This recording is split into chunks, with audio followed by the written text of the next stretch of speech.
দেখুন, সত্যি কথা বলতে গেলে আঁতেলদেরকে বোঝাবার ক্ষমতা আমাদের নেই। কারণ তারা সবকিছুর ঊর্ধ্বে। মানে তাদের আর কিছু বোঝার জায়গা থাকে না। তারা গাঁজা না খেয়েও গাঁজাখোরদের মতো তাদের মাথার অবস্থা হয়ে যায়। তো তাদেরকেই তো আঁতেলে বলা হয়। তাদেরকে কিছু বোঝাতে আমি চাই না। আর সত্যি কথা বলতে এই ভিডিওতে কোনো পার্টিকুলার কোনো ইউটিউবারকে আমি কোনো রিপ্লাই একদমই দিচ্ছি না। কোনো একটা ইউটিউবার যদি এটার এগেইনস্ট এ কিছু বলে থাকে তাহলে সেটা নিয়ে কোনো ভুল নেই। প্রত্যেকের ভিডিও করার অধিকার রয়েছে, নিজেদের পয়েন্ট অফ ভিউ বলার রয়েছে। আমি বলতে চাইছি কিছু দর্শক রয়েছে যারা কমেন্ট করে অনবরত এবং বিভিন্ন ইউটিউবারদেরকে আক্রমণ করে। তবে যে সমস্ত ফ্যান বেস রয়েছে তাদেরকে আক্রমণ করে। আমার ভিডিওটা বেসিক্যালি তাদের জন্য। আমি কিন্তু ক্লিয়ারলি ১ম এ ক্লিয়ার করে দিলাম। এটার মধ্যে জোর করে কোনো কন্ট্রোভার্সি ঢোকানোর কোনো দরকার নেই। কারণ প্রত্যেকটা ইউটিউব কমিউনিটি যে কয়জন রয়েছে প্রত্যেকের সঙ্গে আমার সম্পর্ক ভালো রয়েছে। ১-২ জন বাদে। কারণ তাদের সঙ্গে সম্পর্ক ভালো রেখে কোনো লাভ নেই। সেটা কারা আমি আলাদা করে বলছি না, সেটা আশা করি তোমরা বুঝতে পারবে। কারণ তারা নিজেরা কারোর সঙ্গে ভালো সম্পর্ক রাখতে জানে না।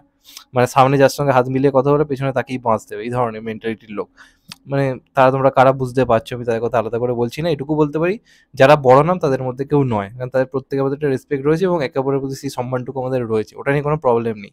এখন একটা অন্য ব্যাপার নিয়ে কথা বলবো, যারা বেসিক্যালি কমেন্ট করে, এটা ওটা করে। এবার কিছু আবার ইউটিউবার রয়েছে যারা ইউটিউবে ভিডিও কম করে, সময় নষ্ট করে ফেসবুকে। তাদেরও চ্যানেল রয়েছে কিন্তু ফেসবুকে ভিডিও মানে ইউটিউবে ভিডিও করার তাদের সময় নেই। ফেসবুকে শুধু পিএনপিসি করার সময় রয়েছে। তারা অলরেডি বকতে শুরু করে দিয়েছে যে এই ইউটিউবারগুলোর মধ্যে কোনো শিক্ষা-দীক্ষা নেই, এদের কোনো বুদ্ধি নেই, এই নেই, হ্যান নেই, ত্যান নেই। আর যখন কোনো বাংলা সিনেমাকে যখন নকল বলে সাউথের, তখন এদের যাবতীয় যে নলেজ মাথাচাড়া দিয়ে ওঠে। তখন মাথার মধ্যে ঢোকে যে, "ও বাবা! এটা এখান থেকে নকল, ওটা ওইখান থেকে নকল।" কিন্তু সাউথের কোনো কিছু বাংলার সঙ্গে মিললে এদের হাজার লজিক। এই লজিকগুলো কিন্তু বাংলা সিনেমার ক্ষেত্রে এদের ক্ষেত্রে কোনোভাবে কাজ করে না। তখন এদের মাথা ব্লক হয়ে যায়। তো ব্যাপারটা এটা হয়েছে, আমি এবং আরেকজন ইউটিউবার তারা বেসিক্যালি ২-৩ জন রয়েছে যারা এটা নিয়ে কথা বলেছিল এবং তাদেরকে রীতিমতো এখন অ্যাটাক করা হচ্ছে সত্যি কথা বলতে গেলে। তো ব্যাপারটা এটা হয়েছে কি, সেইনদব বলে একটা ট্রেলার এসছে যেটা রয়েছে হচ্ছে ভেঙ্কাটেশ, যেটা আমি ভিডিও করেছি। তো সেটার হুবহু মিল পাওয়া গেছে মানুষের ট্রেলারের সঙ্গে বা মানুষের গল্পের সাথে। তো যে কারণে সেটা নিয়ে অনেকে অ্যানালাইজ করেছে। কেউ এটা বলেনি যে সেইনদব ট্রেলারটা মানুষের কপি। শুধু এটা বলতে যাওয়া হয়েছে যে মিল রয়েছে। এইটুকুই হচ্ছে ব্যাপার। এবার আজকে বিভিন্ন যারা রয়েছে, জিৎ ফ্যান্স যারা রয়েছে তাদেরকে অশিক্ষিত, মূর্খ ইত্যাদি ধরনের কথাবার্তা তাদেরকে বলা হচ্ছে। এদের কোনো বোধ বুদ্ধি নেই, হ্যান-ত্যান নেই। একটা ফ্যান বেস কখন এই ধরনের জিনিসগুলো নিয়ে দুঃখ প্রকাশ করে জানেন? যখন তাদের প্রিয় সুপারস্টারকে সবসময় জিনিসটা ফেস করতে হয়। আজকে যখন 'অসুরের' ফার্স্ট লুক এসছিল, প্রত্যেকে এক চান্সে মানে সিনেমার ট্রেলার আসার আগেই, টিজার আসার আগেই বলতে শুরু করে দিল, "দেখো জিদ্দার লুকটা নকল, জিদ্দার লুকটা নকল।" তারপর যখন 'চেঙ্গিসের' যখন ফার্স্ট লুক এলো, তখন হঠাৎ করে সবাই বলতে শুরু করে দিল যে, "এটা কুরুপ সিনেমার নকল, এই নকল, হ্যান নকল।"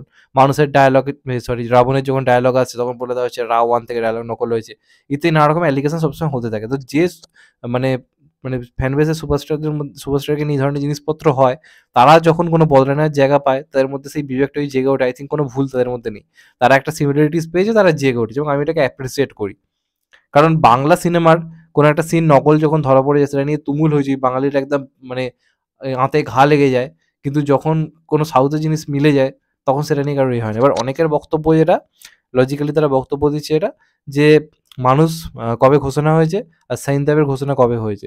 এবার মানুষ রিলিজ করা এত তাড়াতাড়ি পর কিভাবে একটা ট্রেলার রেডি করে একটা সিনেমা তাড়াতাড়ি রিলিজ হয়ে যেতে পারে। অবশ্যই একদম সঠিক লজিক। কোনো কথাটায় ভুল নেই। একটা দিক দিয়ে যদি অন্য লজিকও আমি দিই, সেটা হচ্ছে এটাই, আজকে বহু বাংলা সিনেমার ক্ষেত্রে এই জিনিসটা হয়েছে যেটার গল্প পুরো আলাদা।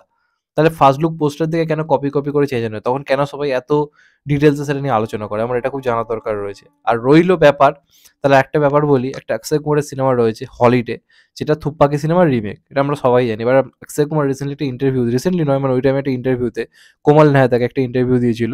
যেখানে অক্ষয় কুমার ক্লিয়ারলি বলছে যে 'থুপ্পাকি' তৈরি হওয়ার আগেই কিন্তু অক্ষয় কুমার এটার যে স্টোরিটা সেটা কিনে নিয়েছিল। অক্ষয় কুমারের এতটাই পছন্দ হয়েছিল। অক্ষয় কুমার এবং বিপুল অমৃতদুল শাহ মিলে ওই স্টোরিটা কিনে নিয়েছিল। এবং তারা বলে দিয়েছিল যে, যদি এটা তামিলে আগে হয় আমাদের কোনো সমস্যা নেই। মানে গল্পটা অলরেডি ফার্স্ট হাফ দেখে অক্ষয় কুমারের পছন্দ হয়ে যায়। ওই যে সিনটা রয়েছে ১২ জনকে এক এক জায়গাতে মারা হচ্ছে। ওই যে সিনটা দেখেই অক্ষয় কুমারের পছন্দ হয়। তখন থুপ্পাকি তৈরিই হয়নি। তখন অক্ষয় কুমার বলে যে, "ঠিক আছে তোমরা তামিল আগে করো, আমি তারপরে এই সিনেমাটা করব। কোনো প্রবলেম নেই।" তাহলে আজকে মানুষের ক্ষেত্রেও যে এই জিনিসটা যে হয়নি সেটার গ্যারান্টিটা কে দিতে পারে? যে আজকে হতেই তো পারে যে সেন দেবের যারা টিমের সঙ্গে যুক্ত তাদের অনেক আগে, কারণ মানুষের ঘোষণা হয়েছিল সেই ২০২২ এ। তো হতেই পারে কোনোভাবে স্টোরি তাদের কাছে পৌঁছেছে, তাদের পছন্দ হয়ে তারা হয়তো রাইটস কিনেছে। তারা হয়তো বলেছে যে, "আমাদের এই স্টোরিটা পছন্দ, আমরা পরে করব, তোমরা আগে করো।" তো তারাও হয়তো শুটিং সেই টাইম থেকে করেছে। নাহলে এতটা মিল কি করে হতে পারে? আজকে এটা গ্যারান্টি দিচ্ছি আমি। আজকে যদি শাহিন দাব যদি রিলিজ করে দিত ২০২২-২৩ এ, তারপর যদি মানুষের ট্রেলার আসতো, সেটা যদি সামান্য পার্সেন্টও আলাদা হতো, লোকে কিন্তু ছেড়ে কথা বলত না। লোকে কিন্তু সেটা কথা বলতো না। প্রত্যেকে একদম বাঙালিয়ানা জেগে উঠতো। কিন্তু যখন একটা বাংলা সিনেমার ট্রেলারের পর একটা হিন্দি সিনেমার, সাউথের সিনেমার কি ট্রেলারে এতটা মিল পাওয়া যাচ্ছে, তখন এত লজিক। তোমাদের এত লজিক কোথায় থাকে? যখন কোনো অন্য সিনেমার কপি করে যখন চেঁচানো হয়? এটা আমার খুব জানার প্রশ্ন। সত্যি কথা বলতে গেলে। তো কেউ একজন এটা নিয়ে যখন বলছে, এটাতে কেউ খুশি হলো না যে বাংলা সিনেমার সঙ্গে একটা উন্নয়ন মিল পায়, যেটা নিয়ে কেউ খুশি হবে না। কিন্তু সবাই সমালোচনা করতে তৈরি হয়ে গেল।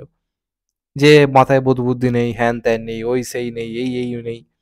আমার ভাই সত্যি মিল লেগেছে, বা আরো কারোর যে সত্যি মিল লেগেছে তারা সত্যিটা বলার দম দেখিয়েছে যে হ্যাঁ, ওটা সত্যি কথা বলতে গেলে মিল রয়েছে। তাহলে এতটা মিল কি করে হতে পারে? বেশ কিছু ফ্রেম, বেশ কিছু সিন, বেশ কিছু দৃশ্য মিলে যাচ্ছে। শুধু আমরা কেন অস্বীকার করছি? দেখে বুঝেও মাথা কেন নিচু করে আছি? কারণ আমরা বাঙালি। আমরা বাংলা ইন্ডাস্ট্রিকে বাঁশ দিতে ভালো জানি। বাংলা ইন্ডাস্ট্রিকে সাউথ তারা মনে করেই না যে এটা হতে পারে। এটা তাদের মানে ভাবার ভাবনার বাইরে, যে এটা হতেই পারে না। এইগুলোই খারাপ লাগে। মানে এগুলো খারাপ লাগা শুধু না, এগুলো মানে আঁতেলদেরকে আপনি বোঝাতে পারবেন। এই আঁতেলরা যদি আজকে আমি তো বলছি, এই যে ধরুন রিসেন্টলি একটা জিনিস ঘটেছে। এই যে রণবীর কাপুরের যে লুকটা সামনে এসছে পুলিশ, সেটা পুরোপুরি মানুষের যে জিতের লুকটা যেরকম দাড়ি-ফাড়ি রেখে এখান থেকে ট্রিম করা, সেটার সঙ্গে পুরো মিলছে। আজকে বাই চান্স যদি মানুষ এই ২০২৪ এ রিলিজ করতো, তার আগে যে রণবীর কাপুরের লুকটা আসতো, আপনারা বিবেক হাত দিয়ে বলুন তো এই আঁতেলদেরকে বলছি, যারা আজকে এত ফাটছে, যাদের এত লজিক বার করছে, ফেসবুকে লেখালেখি করছে, এত জ্ঞান করছে, তারা কি আজকে বলতো না যে জিদ্দার মানুষের লুকটা রণবীর কাপুরের লুকটার থেকে নকল হয়েছে? কিন্তু যখন কোনো সাউথের সিনেমার জিনিস বাংলা সিনেমার সঙ্গে বাই চান্স মিলছে পরে, তখন সবাই মুখে কুলু মারবে। এটাই হচ্ছে বাঙালিদের অবস্থা, এটাই হচ্ছে আমাদের ইন্ডাস্ট্রির অবস্থা। সবসময় মানে নিজেদের ইন্ডাস্ট্রিকে যতটা পারা যায় ছোট করব, অন্য ইন্ডাস্ট্রিকে বড় করে দেখব। আমি তো বলছি চোখের সামনে যদি চুরি হয়ে যায় তাও কেউ স্বীকার করবে না। মানে বাংলা ইন্ডাস্ট্রির যে চুরি, এই তো কদিন আগে তো অনেক খবর এলো ভিঞ্চিদার স্টোরি চুরি হয়েছে, হ্যান-ত্যান হচ্ছে। হচ্ছে তো। তো সাউথ যে একদম ধোয়া তুলসী পাতা, বলিউড যেমন ধোয়া তুলসী পাতা, যে চোর নয়, এটা কিন্তু কোনো লজিক নেই।